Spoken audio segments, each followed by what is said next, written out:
திருவள்ளூர் மாவட்டம் மாதவரம் தொகுதிக்குட்பட்ட கண்ணப்பாளையத்தில் அடிப்படை வசதிகள் செய்து தராததை கண்டித்து கிராம மக்கள் வீடுகள் தோறும் கருப்பு கொடிகள் வைத்து திமுக சட்டமன்ற உறுப்பினர் சுதர்சனம், ஊராட்சி மன்ற தலைவர் சரவணன் ஆகியோரை கண்டித்து எதிர்ப்பு தெரிவித்துள்ளனர். இதுகுறித்து செய்தியாளர் பார்த்திபன் தரும் கூடுதல் தகவல்களை கேட்கலாம். பார்த்திபன், தற்போது குடியரசு தினமான இன்று மக்கள் கருப்பு கொடி ஏற்றி தங்கள் எதிர்ப்பை தெரிவித்திருக்கிறார்கள். கூடுதல் தகவல்களை பகிர்ந்துக்கங்க.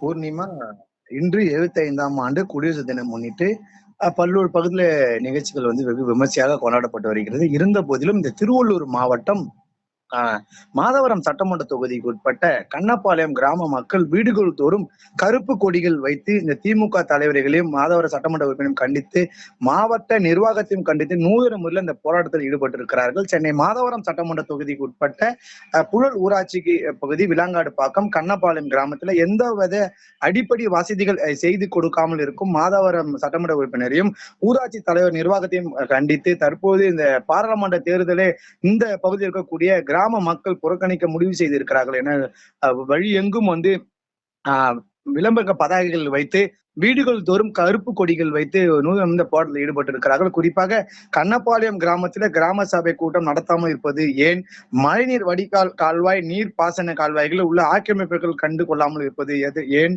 10 லட்சம் ரூபாய் மதிப்பீட்டில் கட்டப்பட்டிருக்கக்கூடிய குடிநீர் சுத்திகரிப்பு நிலையத்தை பராமரிக்காமல் இருப்பது ஏன், அம்மா பார்க் மற்றும் இந்த அதில் உள்ள இருக்கக்கூடிய பொது கழிவறை இதுவரை திறக்காமல் இருப்பதற்கு ஏன், அரசுக்கு சொந்தமான நிலத்தை ஆக்கிரமிப்பு செய்து பத்திரப்பதிவு செய்யும் பட்டா பெறவும் சொத்து ரசீதுகள் கொடுத்து ஊராட்சி நிர்வாகம் மீது நடவடிக்கை எடுக்காமல் இருப்பதற்கு ஏன் என கூறி பல்வேறு கோரிக்கைகளை அம்சங்களை வைத்து அறிவிப்பு பலகைகளை வைத்து வீடுகள் தோறும் அந்த கிராம நுழைவாயிலே அந்த கருப்பு கொடிகள் வைத்து தற்போது இந்த நூதன போராட்டம் ஈடுபட்டிருக்கிறார். குறிப்பாக இந்த பகுதியில் இருக்கக்கூடிய நிலத்தடி நீர் தொடர்ந்து திருடப்படுவதாகவும் அதை தடுக்க ஊராட்சி நிர்வாகம் இதுவரை எந்த ஒரு நடவடிக்கையும் எடுக்கவில்லை கூறி இந்த 75ஆம் ஆண்டு குடியரசு தினத்தை முன்னிட்டு தற்போது இந்த நூதன போராட்டம் ஈடுபட்டது பெரும் ஒரு சர்ச்சையை ஏற்படுத்தி இருக்கிறது. குறிப்பாக அனுமதி பெறாமல் இருக்கக்கூடிய தொழிற்சாலைகள், தொழிற்கூடங்கள் மற்றும் இந்த வணிக கட்டங்களுக்கு தொழில் வரி ரசீது வரி, பலவர ரசீது மற்றும் வீட்டு வரி ரசீதுகள் கொடுத்து அரசுக்கு வருவாய் இழப்பை ஏற்படுத்தக்கூடிய ஊராட்சி நிர்வாகம் மீது நடவடிக்கை எடுக்க வேண்டும் என்று பல்வேறு கோரிக்கைகளை வலியுறுத்தி பகுதியில் இருக்கக்கூடிய கண்ணப்பாளையம் உள்ளிட்ட கிராம மக்கள்